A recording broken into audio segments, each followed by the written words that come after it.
sharing sama suami saya, nggak pernah saya ini dapat sesuatu yang nyenengin hati gitu, selalu nyakitin. Saya mendiamkan orang yang banyak ngomong itu dengan tangan dan kaki. Sementara suami saya itu sangat perfect banget gitu. Nah, suatu hari saya menaruh sesuatu yang nggak sesuai dengan dia. Itu bisa ngomelnya tuh, mami ngomong.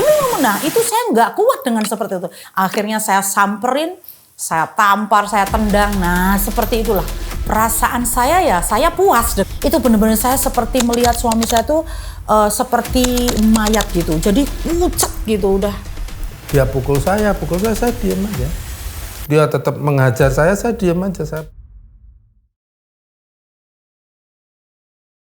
Saya tuh melihat sesuatu di dalam diri suami saya tuh seperti mirip-mirip dengan bapak saya. Suami saya ini orangnya kalem seperti itu. Wah, ternyata begitu 1 bulan, 2 bulan aslinya juga keluar. Saya tuh paling tidak suka orang yang banyak ngomong. Nah, suatu hari suami saya ini ya mungkin kebiasaan saya yang ya namanya orang anak tomboy itu kan biasanya nggak bisa rapi. Sementara suami saya tuh sangat perfect banget gitu. Jadi lantai itu harus miss gitu. Kemudian wah pokoknya udah semua harus rapi gitu. Nggak di tempat tidur tuh nggak ada yang boleh apa baju kayak apa handuk kayak pokoknya rapi. Suami saya tuh rapi sekali. Nah suatu hari saya menaruh sesuatu yang nggak sesuai dengan dia. Itu bisa ngomelnya tuh mami ngomong. Nah itu saya nggak kuat dengan seperti itu. Saya masih tahan. Waktu itu saya masih tahan lah. Nah karena ini sudah terlalu banyak ngomong, akhirnya saya samperin, saya tampar, saya tendang. Nah seperti itulah. Perasaan saya ya, saya puas dengan seperti itu gitu loh. Diem gitu loh. Saya mendiamkan orang yang banyak ngomong itu dengan tangan dan kaki. Seperti itu. Jadi dari dulu juga seperti itu. Kalau ada teman saya berantem, saya kasih tahu nggak bisa ya saya pukulin semua dua-dua. Suami saya itu nggak meladeni, contohnya kalau saya marah dia diem, saya marah dengan itu dia diem, itu saya semakin tambah pukulan gitu. Jadi saya tuh seneng kalau dia ngelawan. Ketika saya sudah mulai betul-betul mengenal Tuhan tadi, saya berusaha untuk tidak melakukan satu hal yang sifatnya pembalasan. Saya mengimani bahwa mungkin ini Tuhan sepertinya memang memberi saya jodoh seperti ini. Kalau ada satu perselisihan antara suami dan istri, kemudian satu tidak mau mengalah sama sekali, maka rumah tangga akan hancur. Suatu hari saya sharing lah sama suami saya tentang teman-teman lah. Romo, itu tadi temenku jorok banget nih naruh ini begini-begini gitu. Pokoknya orangnya jorok banget lah gitu. Dia jawabannya masa begini. Ya udah, makanya kamu jangan seperti itu kan sama kayak kamu. Nah, itu tuh rasanya tuh hati saya tuh kesel banget. Ya makanya kamu tuh kan itu sama kayak kamu juga naruhnya begitu. Nah kalau kamu lihat seperti itu, kira-kira matamu gimana? Nggak seneng kan? Makanya kamu jangan begitu. Wah itu bener-bener saya langsung, ini orang ya bener-bener. Saya tuh pengen jawabannya, oh gitu ya. Ya udah kamu sabar. Itu pengennya begitu tuh. Tapi kalau saya sharing sama suami saya nggak pernah saya ini dapat sesuatu yang nyenengin hati gitu. Selalu nyakitin. Saya langsung wah kamu ini udah semakin ini ya, udah pukul, udah ini kurang ajar, kamu ini diajak ngomong ya udah. Ini dan kaki itu selalu berbicara. Kita nangkis atau apa refleks. Kadang-kadang tangkisan itu juga kadang-kadang bisa ngenain seperti mukul dia juga. Nah itu semakin misalnya gitu, dia semakin jadi. Saking saya keselnya itu ya, jadi ya tenaga tetap kuat saya. Waktu itu dia langsung saya telentangkan gitu, langsung kepalanya saya ini. Dalam nama Tuhan Yesus pergi kamu iblis. Wah itu rasanya udah nggak karu-karuan ya. Saya dibilang, nah itu kan kamu jorok ini sih, itu aja sakit gitu loh. Itu aja udah nggak tahan. Apalagi dibilang itu bener-bener saya dijatuhin gitu, terus kepala saya nyah kamu iblis dalam nama Yesus. Itu sakit banget rasanya. Wah ini beneran nih, kalau ini beneran nih saya nih orang udah saya cek. Itu bener-bener saya cek loh suami saya. Udah bener-bener udah saya tendang gitu. Mungkin kan karena tenaganya dia juga udah nggak bisa, ini saya digini-giniin. Akhirnya kan tenaga, namanya tenaga perempuan itu kan ada lemahnya ya. Itu benar-benar tenaga saya udah habis, akhirnya ya sudah. Suatu kali saya mau pelayanan, yaitu ribut. Namanya kita nyetir ya di Jakarta, itu konsentrasi nyetir. Dia ngomong apa, saya mungkin jawab apa-apa, niatnya nggak mau apa-apa, dia emosi. Nah itu kejadiannya seperti itu, akhirnya emosi terus. Wah begitu ribut ini orang nggak ini, udah saya pukulin itu di mobil dia sambil nyetir gitu. Ayo mati sama-sama nih kita nih. Dia udah tenang, ini lagi di jalan, nggak peduli gitu. Pokoknya udah kayak apa ya, seperti udah nggak ada, pokoknya marah aja gitu. Kemudian saya tarik itu bajunya itu sampai kancingnya tuh brodol semua, lepas semua gitu.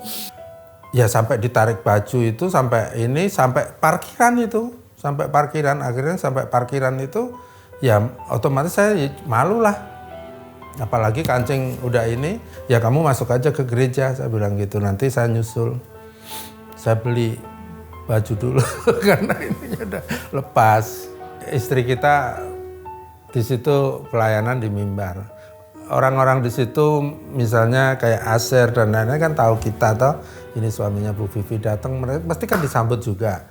Saya dalam hati, aduh, sambutannya bagus, tapi ini tadi saya penderitaan yang luar biasa gitu.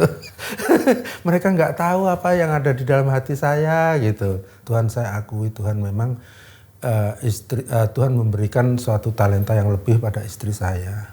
Ketika dia bisa membawakan puji-pujian yang luar biasa sehingga orang lain pun mendengar suaranya bisa meneteskan air mata. Padahal saat ini saya juga meneteskan air mata Tuhan. Kenapa sih Tuhan gak bisa ngusir roh jahat yang ada di dalam istri saya? Kalau rasa nggak enak hati, bersalah itu pasti ada ya.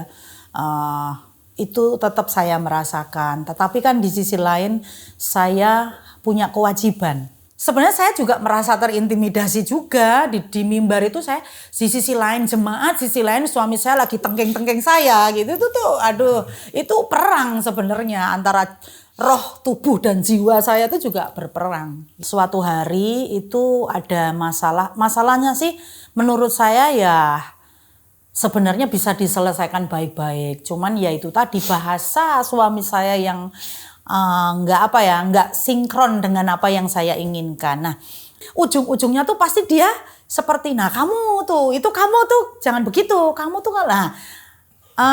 Ujung-ujungnya tuh dia tuh kayak seperti mengintimidasi gitu loh. Sebenarnya dia tuh mau menasehati saya, kamu jangan begitu. Walaupun sebenarnya saya juga seperti itu, saya tahu. Tapi kalau salah semakin disalah-salahin kan pasti kesel gitu loh. Wow, udah itu tendangan maut, udah tuh ke punggungnya, buak langsung. Awalnya saya cakar dulu tuh, saya tarik-tarik gitu, udah sampai berdarah-darah, kaosnya tuh sampai sobek semuanya. Tapi ini kok nggak lemah-lemah juga. Akhirnya saya tahu ini saya pakai kelemahan dia yang terakhir, saya tendang tuh sebelah sini tuh, bek gitu lah, dia langsung, aduh, langsung pucet itu wajahnya. Itu benar-benar saya seperti melihat suami saya tuh seperti mayat gitu. Jadi pucet gitu udah. Begitu dia udah blek itu rasa hati saya tuh saya deg udah ketakutan saya. Waduh kalau suami saya meninggal terus saya nanti gimana. Nah itu ada sesuatu yang membuat saya tuh gimana ya. Seperti takut kehilangan untuk kedua kalinya, karena waktu kakek saya meninggal itu saya sangat kehilangan. Saya ingat waktu saya kehilangan kakek saya. Akhirnya saya tinggalin suami saya, anak-anak saya, meninggalkan rumah bukan minggat bukan ya, tapi saya ingin menyendiri, saya ingin berdoa sama Tuhan. Akhirnya saya ke tempat teman saya ini juga seorang pendoa gitu. Kebetulan teman saya ini tinggal sendiri. Saya di situ, selama 2 hari itu saya benar-benar saya berdoa sama Tuhan. Saya ingat, jadi kayak itu bayangan suami saya yang pucat itu nggak hilang-hilang. Selalu ada saya di dalam doa tuh saya ingat. Seperti Tuhan itu bicara kepada saya, seandainya bukan dia suamimu, mungkin sudah hancur dari dulu gitu. Rumah tangga itu sudah hancur dari dulu. Itu ya yang selalu saya ingat. Kemudian saya kalau saya nggak ketemu sama suami saya, mungkin kejadiannya nggak akan seperti ini. Mungkin saya akan menjadi single parent udah lama banget. Karena nggak ada seorang laki-laki yang bisa diperlakukan seperti itu. Suami saya itu bukan suami-suami takut istri, bukan seperti itu. Tetapi suami saya ini mengasihi istri. Jadi suami yang mengasihi istri tapi diperlakukan seperti itu, punya istri yang dominan. Mau saya gimana, dia nggak pernah tunduk sama saya. Saya mau ajak begini, kalau dia lihat itu nggak benar, dia nggak pernah tunduk sama saya. Tetapi saya melihat sosok suami, jadi saya memahami ya, selama 2 hari itu saya bisa memahami bahwa ini adalah suami yang luar biasa. Dia suami yang tidak mau tunduk pada saya, tetapi dia ingin mengasihi saya seperti dia mengasihi Tuhan. Saya jadi paham, oh iya ya, suami saya tuh memang bahasanya seperti itu, nggak cuma sama saya, sama anak-anak juga begitu. Jadi saya mulai memahami bahwa itulah bahasa kasih suami saya. Jadi bukan ingin melukai hati, tetapi dia ingin melihat, oh istrinya itu semakin belajar dan istrinya itu makin serupa dan segambar dengan Tuhan. Setelah 2 hari itu saya pulang, ya saya masih agak ego-ego dikit lah gitu. Waktu itu saya dengar di bawah, itu suami saya tuh nggak tahu kalau saya pulang.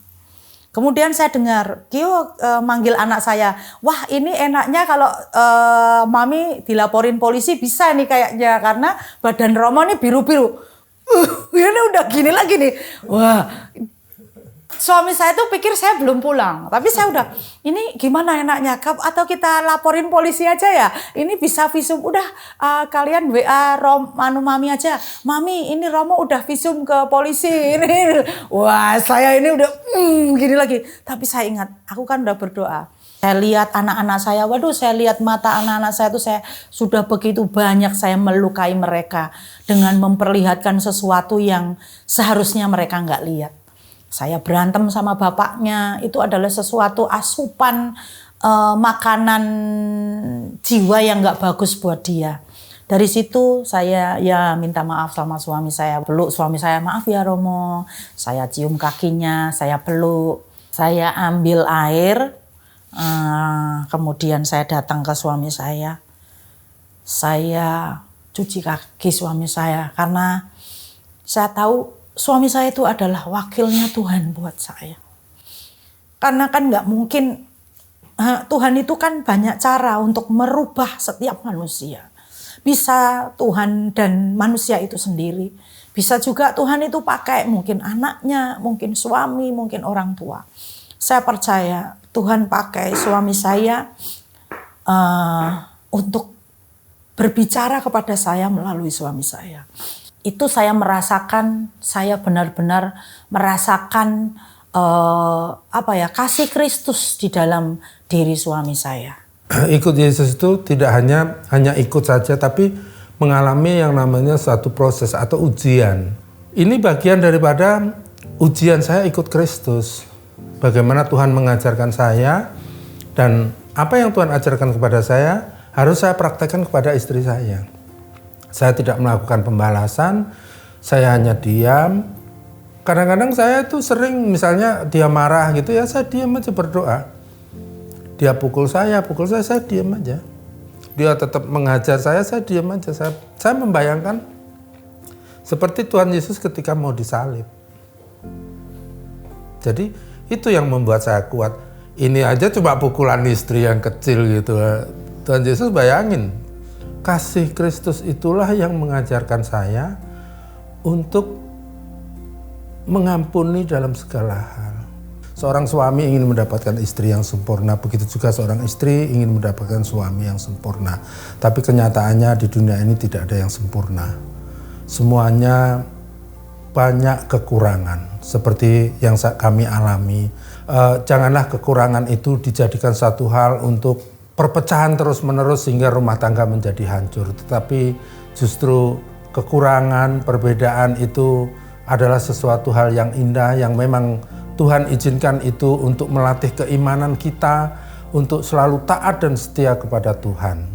Sebagai seorang istri harus bisa mencintai dan mengasihi suami. Jangan mencintai dan mengasihi suami dari kelebihannya. Lebih duit, Mungkin lebih uangnya lebih, mungkin lebih gantengnya, atau lebih pekerjaannya, atau lebih apapun lah. Tetapi cintai dan kasihi suami dari kekurangannya.